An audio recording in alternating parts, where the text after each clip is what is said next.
Saudara, tema yang akan kita pikirkan hari ini yaitu tentang brokenness atau kerusakan. Mari kita bersama-sama kita membuka satu bagian firman Tuhan yang hari ini kita akan baca dari Roma pasal yang ketiga. Roma pasal yang ketiga ayat yang ke-9 hingga ayat yang ke-20. Roma pasal yang ketiga ayat 9 hingga ayat yang ke-20. Kalau sudah mendapatkannya saya akan bacakan Roma pasal 3 ayat 9 sampai 20. Demikian firman Tuhan. Semua manusia adalah orang berdosa. Jadi bagaimana? Adakah kita mempunyai kelebihan daripada orang lain? Sama sekali tidak. Sebab di atas telah kita tuduh baik orang Yahudi maupun orang Yunani bahwa mereka semua ada di bawah kuasa dosa. Seperti ada tertulis, tidak ada yang benar seorang pun tidak. Tidak ada seorang pun yang berakal budi. Tidak ada seorang pun yang mencari Allah. Semua orang telah menyeleweng. Mereka semua tidak berguna. Tidak ada yang berbuat baik, seorang pun tidak. Kerongkongan mereka seperti kubur yang ternganga. Lidah mereka merayu-rayu, bibir mereka mengandung bisa. Mulut mereka penuh dengan sumpah serapah. Kaki mereka cepat untuk menumpahkan darah. Keruntuhan dan kebinasaan mereka tinggalkan di jalan mereka, dan jalan damai tidak mereka kenal. Rasa takut kepada Allah tidak ada pada orang itu. Tetapi kita tahu bahwa segala sesuatu yang tercantum dalam kitab Taurat ditujukan kepada mereka yang hidup di bawah hukum Taurat, supaya tersumbat setiap mulut dan seluruh dunia jatuh ke bawah hukuman Allah. Sebab tidak seorang pun yang dapat dibenarkan di hadapan Allah oleh karena melakukan hukum Taurat. Karena justru oleh hukum Taurat orang mengenal dosa. Saudara sekalian, kita harus mengakui di dalam kehidupan kita bahwa semua proses pemulihan dalam hidup kita ini selalu diawali dengan mengakui bahwa diri kita itu bermasalah. Ini harus dulu kita akui. Kalau kita tidak mengakui, maka pemulihan hidup itu tidak akan terjadi sebelum kita menyadarinya dan mengakuinya. Misal saya kasih contoh ya. Saya ini termasuk orang yang ada bermasalah dengan berat badan, saudara ya. Jadi salah satu kelebihan saya adalah berat badan gitu ya. Nah saudara sekalian, sebelum saya mengakui bahwa berat badan dan kegemukan ini menjadi sebuah masalah bagi hidup saya, maka akan sangat sulitlah saya akan dipulihkan. Betul? Saya mungkin bisa berkata kepada orang lain, wah ya gimana ya, saya nggak bakal bisa kurus. Karena apa? Ini faktor keturunan. Jadi saya salahkan tuh mama saya sama papa saya. Kenapa mereka gemuk? Membuat saya juga jadi gemuk. Nah ini kan sebagai sebuah alasan untuk saya mau menyangkal keberadaan itu. Jadi saya lemparkan kesalahan itu kepada orang lain. Wah ini saya nggak bisa kurus karena saya keturunannya begini. Padahal saudara harus diakui, masalah berat badan itu masalah kalori yang masuk sama kalori yang keluar, betul gak? Saya itu tidak pandai mengontrol kalori yang masuk dan tidak rajin untuk membuang kalori yang keluar. Makanya gemuk seperti ini, harus bertobat. Harus ngaku dulu itu gitu loh. Saya juga gak bisa kemudian mengatakan, saya gak pusing kalau masalah gemuk gak pusing. Saya masih bisa tetap bahagia kok. Omong kosong. Saudara, kita yang gemuk kita tahu betapa sedihnya kalau kita cari baju dan celana. Benar gak? Ya, ketika kita cari baju dan celana ada yang bagus gak muat, dalam hati kita berkata, ku menangis gitu saudara sekalian. Kita juga paling sadar sebagai orang gemuk kadang-kadang sudah pergi pertamasya ke tempat yang indah-indah. Begitu kita foto sampai di rumah kita lihat gak ada yang bagus begitu. Pemandangan indah itu rusak gara-gara kita foto sendirian gitu loh. Maka itu kalau kita foto rame-rame pergi, ya kita cari fotonya di mana, di belakang temen, nggak kelihatan gemuknya kita gitu loh. Saudara, kita nggak sebelum mengakui ini jadi satu masalah secara psikologis, sangat sulit saya ingin mengubah diri saya. Saya juga nggak bisa mengatakan nggak masalah. Bukan, saya juga nggak pusing karena apa? Biarpun saya gemuk begini banyak kok yang sayang sama saya. Istri sayang, suami saya juga tetap sayang. Bahkan dia berkata, gak apa-apa baby, kamu itu gemuk segemuk apapun tetap muat kok di hati saya. Nah gitu saudara. Jadi gak masalah katanya, karena masih banyak yang sayang sama saya. Itulah saudara sekalian, kalau kita di dalam hidup ini tidak mengakui sebuah permasalahan dalam diri kita, maka pemulihan hidup tidak akan pernah terjadi sebelum kita menyadari kerusakan diri kita. Nah, tahukah saudara sekalian bahwa di dalam kehidupan kita sebagai manusia di hadapan Allah, sebelum kita mengakui bahwa diri kita ini adalah orang yang berdosa, orang yang rusak di hadapan Allah, maka hidup kita ini tidak akan mengalami pemulihan. Tanpa kesadaran ini, maka keselamatan tidak akan pernah hadir dalam hidup kita. Tanpa pengakuan ini, maka pemulihan sejati tidak akan pernah terjadi dalam hidup kita. Saudara, perikop yang kita baca adalah sebenarnya salah satu perikop dari rangkaian perikop-perikop yang Paulus itu sampaikan kepada jemaat di Roma.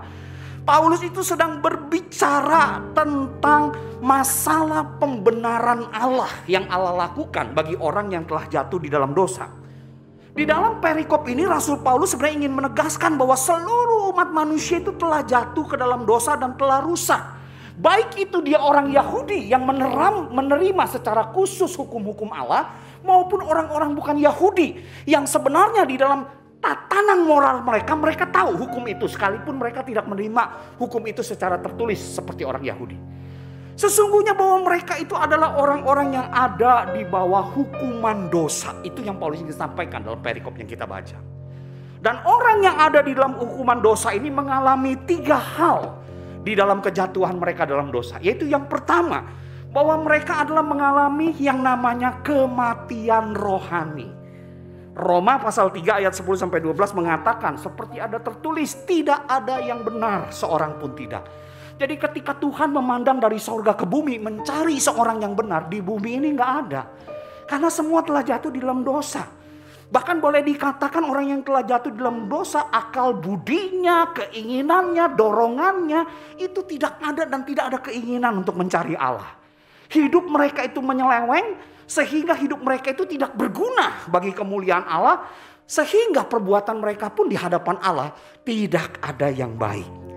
Jadi bagian ini sebenarnya dengan tegas ingin menjelaskan bahwa kejatuhan manusia dalam dosa ini telah membuat manusia yang awalnya adalah gambar dan rupa Allah yang sempurna menjadi mengalami kerusakan total di dalam hidup mereka karena mereka ada di bawah kuasa dosa. Nah, saudara sekalian, ketika kita berbicara tentang kerusakan total di dalam konsep iman Kristen, saudara hati-hati. Jangan sampai salah paham. Kerusakan total itu bukan berarti manusia itu rusak secara mutlak. Jadi kerusakan total bukan kerusakan mutlak, saudara sekalian. Apa yang dimaksud dengan kerusakan mutlak? Maksudnya begini, saudara sekalian ya. Kerusakan mutlak itu artinya bahwa manusia itu menyatakan kebejatan dirinya sampai tingkat yang paling bejat setiap waktu. Nggak seperti itu, saudara sekalian ya. Manusia itu ketika jatuh dalam dosa dia rusak total tapi tidak rusak mutlak.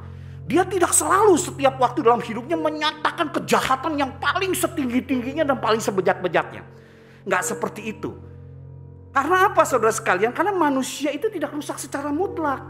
Jadi misalnya begini, saudara sekalian ya. Semua orang di dalam kehidupan ini bisa pasti pernah jatuh di dalam dosa yang namanya membenci. Betul ya? Kalau saudara hidup di dalam dunia ini selama 30 tahun, 40 tahun, 50 tahun gak pernah benci satu orang pun, saya pengen belajar. Karena saya jadi hamba Tuhan aja kadang-kadang bisa juga terhisap ke sana. Betul gak? Di tengah jemaat itu ada jemaat yang baik, ada jemaat yang antik, saudara. Di kalangan hamba Tuhan yang kadang-kadang harus kami pimpin sebagai gembala, itu juga ada yang baik, ada yang antik. Kadang-kadang hati ini bisa tergelitik dan jatuh ke arah sana. Kita bisa membenci karena memang kita ini manusia yang rusak gitu loh. Tetapi saudara bukan rusak secara mutlak gitu loh.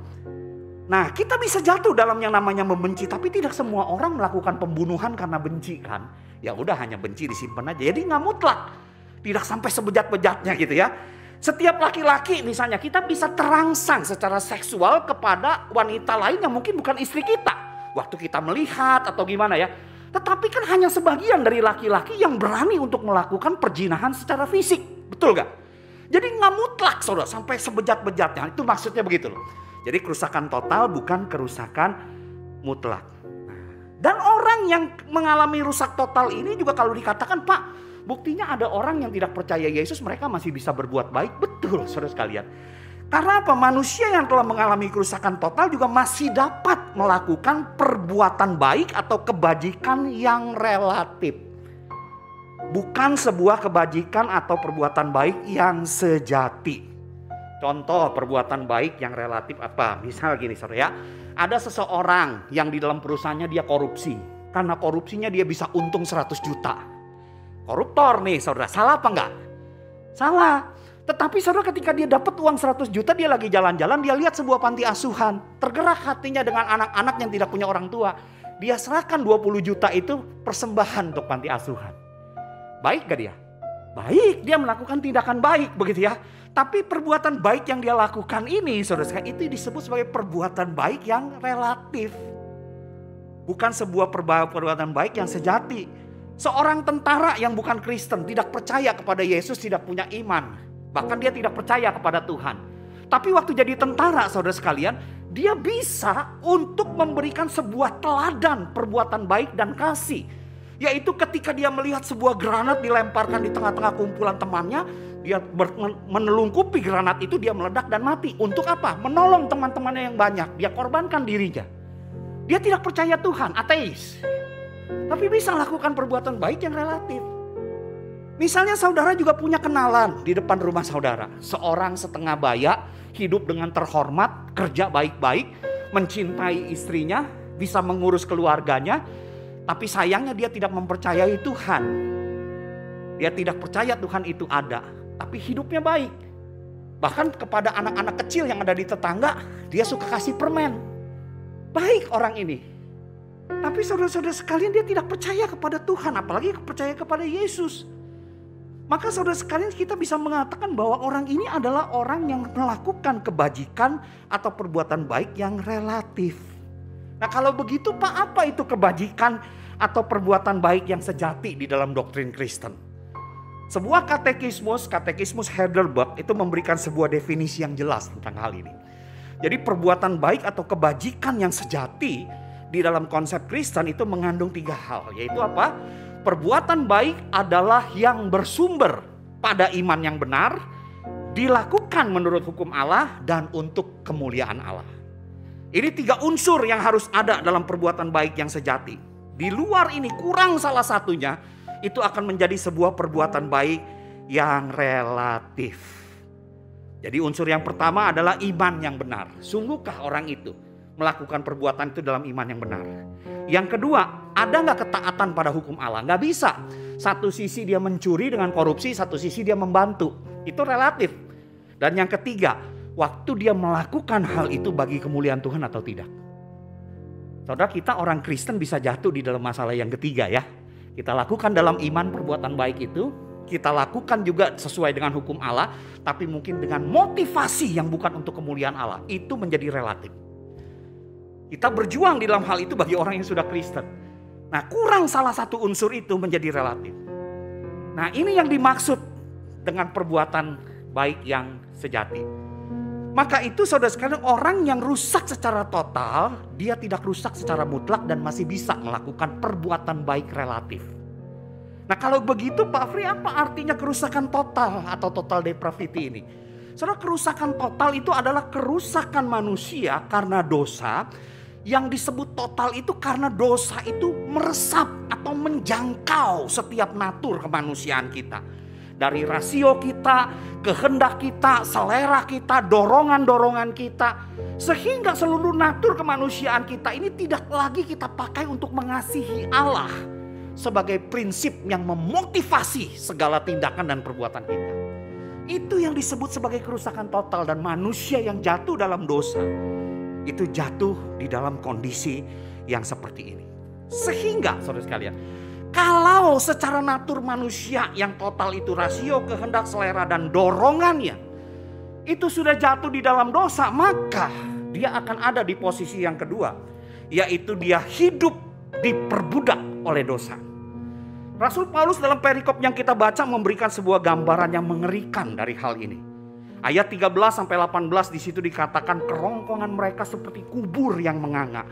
Lidah mereka merayu-rayu, bibir mereka mengandung bisa, mulut mereka penuh dengan sumpah serapah. Kaki mereka cepat untuk menumpahkan darah.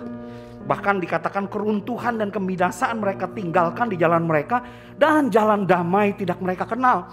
Rasa takut kepada Allah tidak ada pada orang itu. Inilah kondisi yang sangat mengerikan, saudara sekalian. Digambarkan dengan bahasa-bahasa bahwa katakan kerongkongan itu seperti kubur yang selalu menelan mayat-mayat itu. Bahkan dikatakan bibir mereka mengandung bisa yang mematikan. Kaki mereka itu menumpahkan darah. Saudara, ini kondisi manusia yang jatuh dalam dosa. Kenapa saudara sekalian? Mereka itu hidup di bawah perbudakan dosa. Karena ketika manusia itu jatuh dalam dosa, manusia yang tadinya memiliki sebuah kebebasan. Kebebasan itu dalam arti dia dapat memilih antara berdosa dan tidak. Karena ketika manusia belum dikuasai dosa, dia menjadi manusia yang dapat tidak berdosa. Punya kekuatan untuk memilih. Tapi ketika seluruh naturnya itu menjadi rusak, saudara sekalian, dia menjadi manusia yang tidak dapat tidak berdosa. Jadi dengan segala apa yang ia punya, kecenderungannya, naturnya itu, saudara sekalian, rasio pemikirannya, dorongannya, perasaannya selalu itu berbuat dosa dan tidak mencari Allah. Jadi kita ini seperti manusia yang berdosa itu seperti kuda pacu, saudara sekalian, yang memiliki kekuatan untuk berlari, tapi sayang penunggangnya itu dosa. Sehingga kekuatan itu diarahkan pada arah yang salah, bukan menjadi sesuatu yang berprestasi, tapi justru menghancurkan. Seperti sebuah pisau yang begitu tajam dan begitu kuat. Kalau itu ada di tangan seorang koki yang handal atau pemotong daging, itu sangat berguna. Tapi ketika pisau ini dikendalikan oleh seorang pembunuh yang berdarah dingin, akan menjadi sesuatu yang sangat berbahaya bagi lingkungannya. Itu manusia yang jatuh dalam dosa karena sudah tidak dapat tidak berdosa. Dan hal ini adalah sebuah masalah besar yang mengerikan bagi kehidupan manusia. Karena apa? Karena dosa tidak mengubah esensi kita sebagai gambar dan rupa Allah, tetapi mengubah arah gerak kita. Ini yang membuat dosa mengerikan. Kejatuhan manusia ke dalam dosa tidak membuat manusia itu kehilangan gambar Allah. Bukan di dalam arti pengertian strukturnya. Kemampuannya untuk berkreasi, kemampuannya untuk mencipta, kemampuannya untuk berencana, kemampuannya untuk mendesain. Apa yang mereka pikirkan itu bisa terlaksana. Itu manusia. Sekalipun sudah jatuh dalam dosa.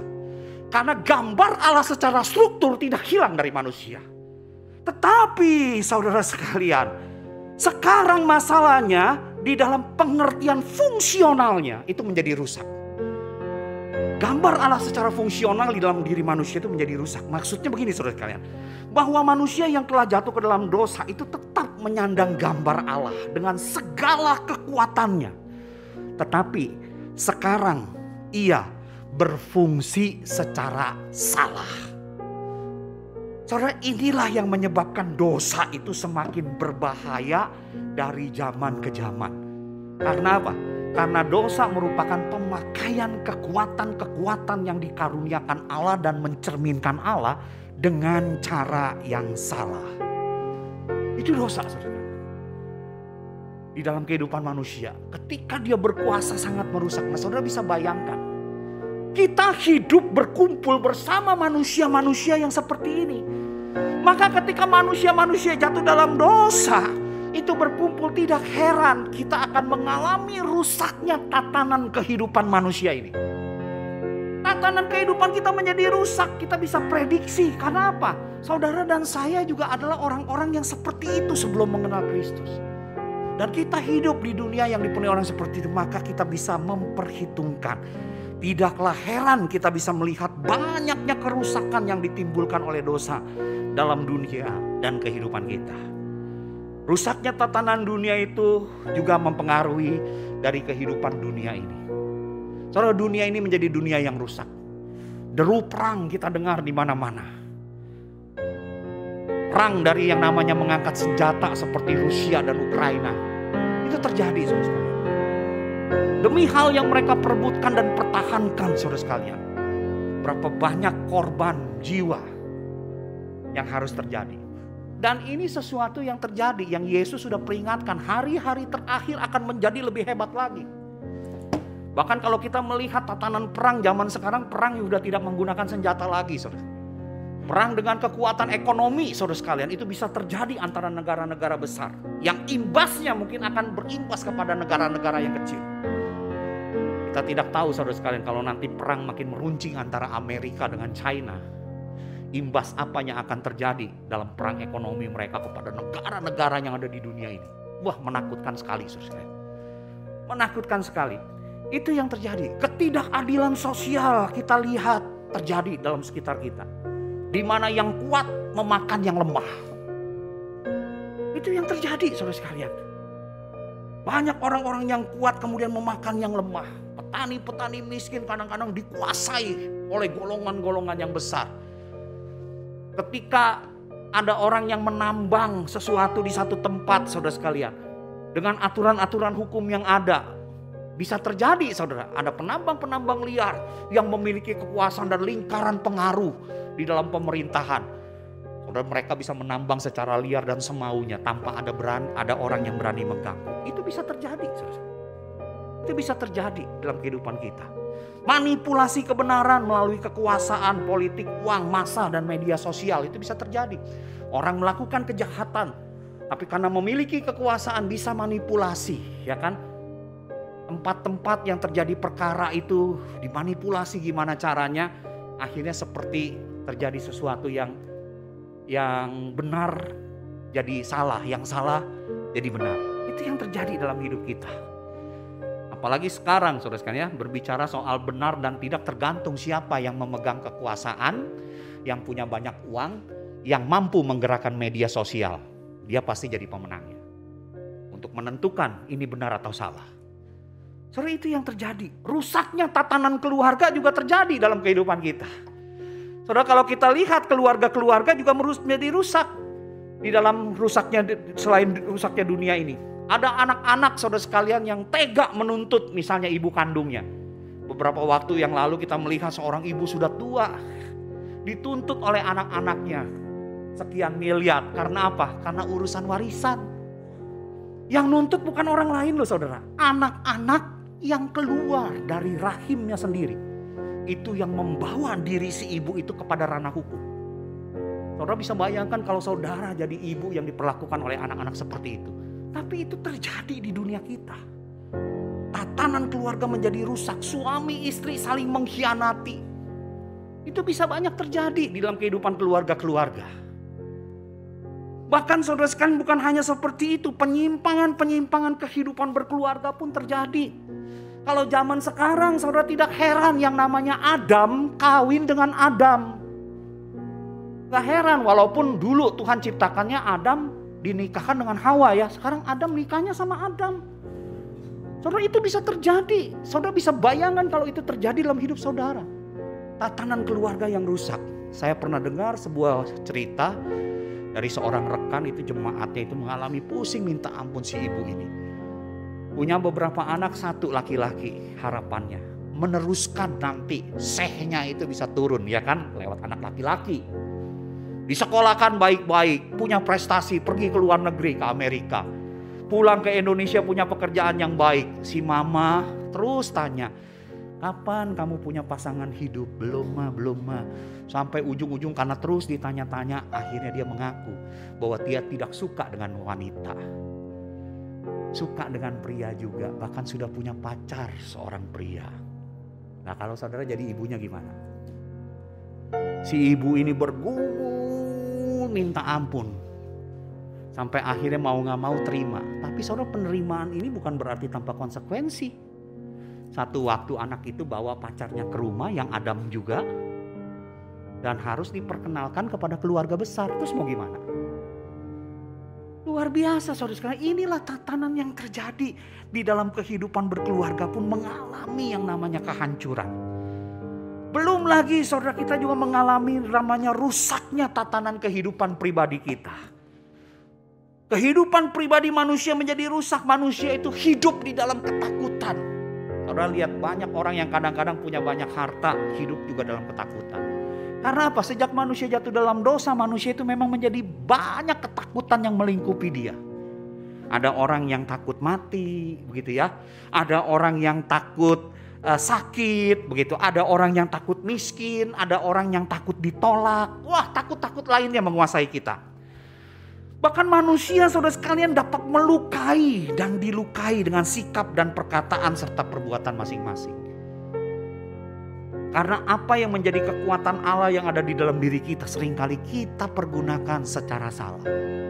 Wewenang yang Allah berikan kepada kita, kita pergunakan secara salah. Akhirnya menjadi melukai sesama kita. Atau kalau tidak, saudara sekalian, manusia itu kemudian terus hidup sebagai penyembah berhala. Penyembah berhala dari zaman dulu sampai zaman sekarang itu sebenarnya prinsipnya sama.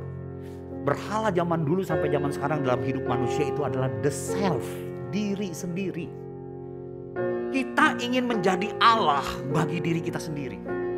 Kejatuhan di Taman Eden, saudara lihat, bukan karena membunuh, bukan karena berzina, bukan karena mencuri, tetapi karena ingin menjadi sama seperti Allah. Akhirnya tidak heran, saudara sekalian, dalam hidup kita kemudian mengemas keinginan kita menjadi Allah di dalam yang namanya kedaulatan identitas diri. Kita cari uang kalau bisa sebanyak-banyaknya dan korbankan orang. Kalau kita punya uang banyak, kita punya kekuasaan, kita punya prestasi, kita punya ini, punya itu, kita akan menjadi pengendali. Bukan hanya pengendali bagi hidup kita, tapi juga pengendali bagi orang-orang yang ada di bawah kita. Itu the self, saudara sekalian. Berhala yang ada di dalam diri kita. Dan bahkan kita ingin menjadi Tuhan. Kita ingin hidup sebebas-bebasnya seperti yang kita mau. Gak peduli perkataan orang lain, gak peduli penilaian orang lain. Saya ingin hidup saya bebas, ya saya lakukan itu. Padahal saudara sekalian, ketika seseorang itu hidup di dalam kebebasan yang sebebas-bebasnya, sesungguhnya dia sedang hidup di dalam sebuah perbudakan dosa. Karena kebebasan yang sejati sesungguhnya kebebasan yang mampu memilih dengan bebas untuk tidak berbuat dosa. Bukan bebas melakukan segala-galanya. Saudara sekalian, ini yang terjadi dalam hidup kita. Saudara lihat kerusakan yang terjadi karena kejatuhan dosa. Kejatuhan ke dalam dosa. Dalam kondisi yang seperti ini, cuma ada satu yang ada di dalam hati kita sebagai manusia. Yaitu apa? Menemukan kembali Taman Eden yang hilang dalam hidup kita sebagai manusia. Tempat di mana Allah merencanakan satu rencana dan rancangan yang indah bagi hidup manusia pada awalnya. Itu kita cari di dalam hidup ini.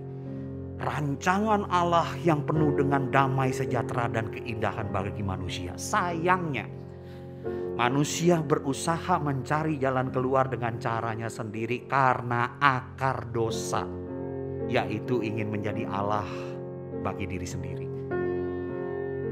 Dan semua ini adalah satu usaha sia-sia yang akan berakhir kepada keputusasaan. Maka itu Rasul Paulus mengatakan sebuah perkataan.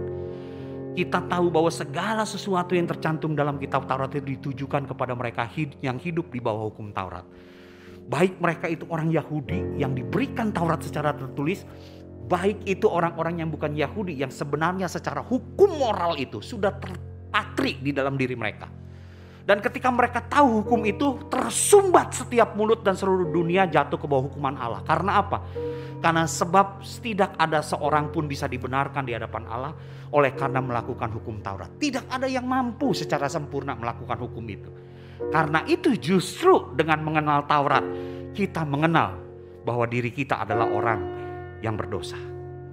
Manusia tahu hukum Allah, tetapi kuasa dosa membuat manusia berdosa ini tidak memiliki kemampuan untuk menggenapi hukum Allah dan tidak memiliki kemampuan untuk mengubah arah hidupnya yang mendasar, yaitu menyembah diri sendiri.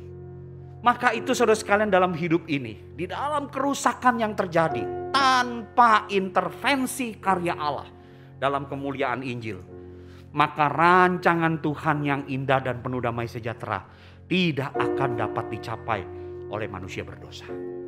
Nah, inilah saudara yang akan saudara pelajari di dalam minggu ke depan.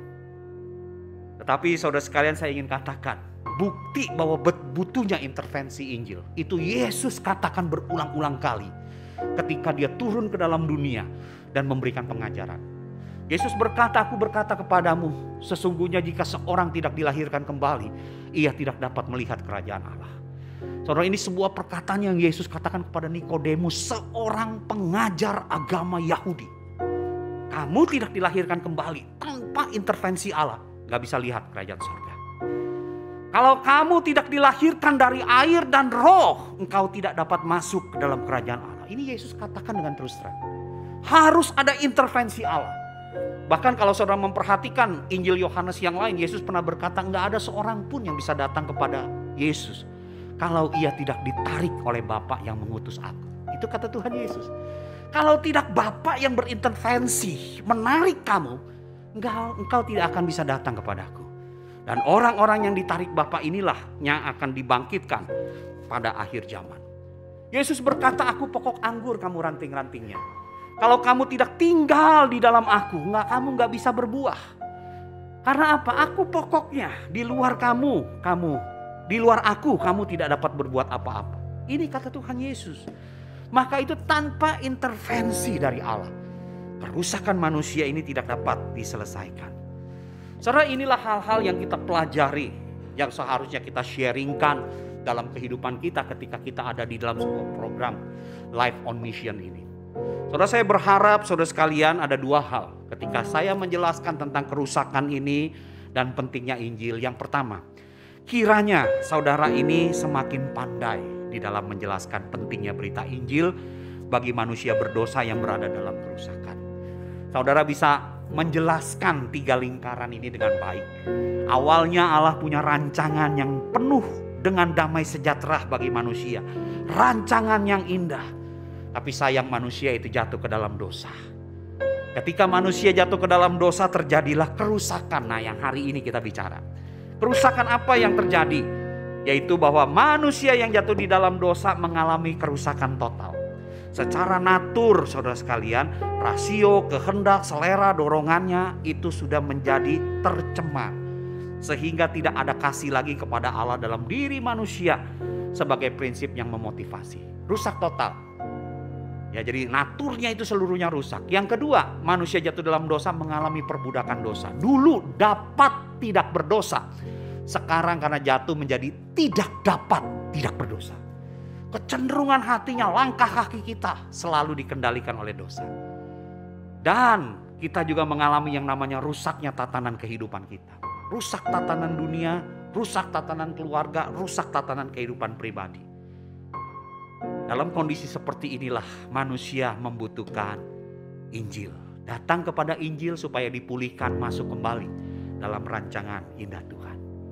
Saudara, biarlah bisa menjelaskan ini dengan baik ketika saudara nanti melakukan penginjilan kepada orang-orang yang ada di sekitar saudara. Yang kedua, saudara, kiranya pemahaman seperti ini, saudara sekalian, membuat saudara juga menjadi orang Kristen yang semakin memahami urgensinya untuk mengabarkan Injil.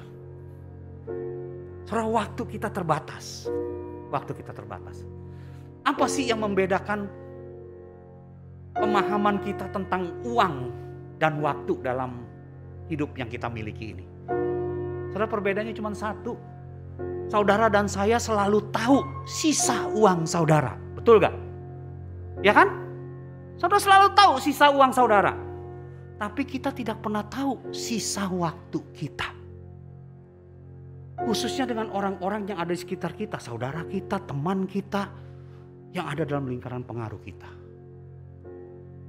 Kita di sini bisa sama-sama ibadah. Saudara, saya nggak tahu. Walaupun Pak Martin lebih muda dari saya, nggak tahu kan kalau masalah umur, sisa waktu dia berapa, sisa waktu saya berapa. Betul nggak? Bisa Pak Martin yang duluan, saya belakangan. Tapi bisa juga saya yang belakangan dia duluan kan? Bisa terjadi, saudara, ya kan? Nah, itu bisa terjadi. Jadi hati-hati, kita nggak ngerti sisa waktu kita, saudara. Nah, maka itu, saudara sekalian, betapa urgensinya. Dan saudara perlu ketahui, ada orang yang iseng-iseng kecil-kecilan survei-survei ke gereja-gereja gitu ya, nanya-nanyain ke jemaat. So, dari hasil surveinya, 60 sampai 90% jemaat ketika ditanya, kenapa kamu bisa percaya Injil dan pergi ke gereja? Siapa yang menyampaikan Injil itu? Pendeta muka, atau kamu ikut kelas sekolah minggu, atau pengen datang sendiri? Saudara, itu persentasinya kecil yang begitu. Tapi 60-90% mengatakan saya percaya Yesus, kenal Yesus dan bergereja karena diperkenalkan oleh teman atau anggota keluarga. Saya nggak tahu coba kalau di sini disurvei. Saya salah satunya mengenal Yesus dari teman. Saudara, jangan-jangan kita di survei juga bisa masuk di kategori 60-90% dari kita mengatakan, iya saya kenal Yesus karena diceritakan sama teman. Karena diceritakan oleh anggota keluarga. Berarti saudara sekalian, berarti di dunia ini ada orang-orang yang hanya saudara saja bisa menceritakan Injil. Hanya saudara saja yang bisa men-sharingkan tentang berita Injil ini. Karena apa? Karena orang itu Tuhan taruh di dalam lingkaran pengaruh hidupmu. Jadi hanya saudara yang bisa masuk ke sana. Dan jiwa-jiwa itu dipercayakan kepada saudara dan saya karena ada dalam lingkaran pengaruh kita. Maka itu pergilah. Beritakanlah Injil kepada orang yang ada dalam lingkaran pengaruhmu agar mereka dipulihkan dari kerusakan hidup mereka karena dosa. Yang membuat mereka hidup di dalam berbagai kepedihan. Saudara, ketika saudara melangkah, Yesus Kristus Tuhan kita yang sudah mati, yang sudah bangkit, bahkan duduk di sebelah kanan Allah. Dia berjanji, ketahuilah, aku menyertai kamu senantiasa sampai kepada akhir zaman. Saudara, kiranya kita boleh menjadi pemberita-pemberita Injil yang hidup kita masukkan dan digerakkan di dalam misi Allah untuk menyelamatkan manusia yang rusak karena dosa ini. Dan ada orang-orang yang Tuhan percayakan di dalam lingkaran pengaruhmu. Kalau engkau bisa ketemu restoran yang enak saja kamu mau cerita. Ini berbicara tentang hidup dan mati secara kekal. Masakah engkau mau menutup mulutmu dengan berbagai alasan? Takut belum diperlengkapi. Saudara, minggu-minggu ini saudara diperlengkapi dengan pola-pola yang bisa langsung diterapkan. Pergilah, beritakanlah. Tuhanmu menyertai engkau sampai kepada akhir zaman.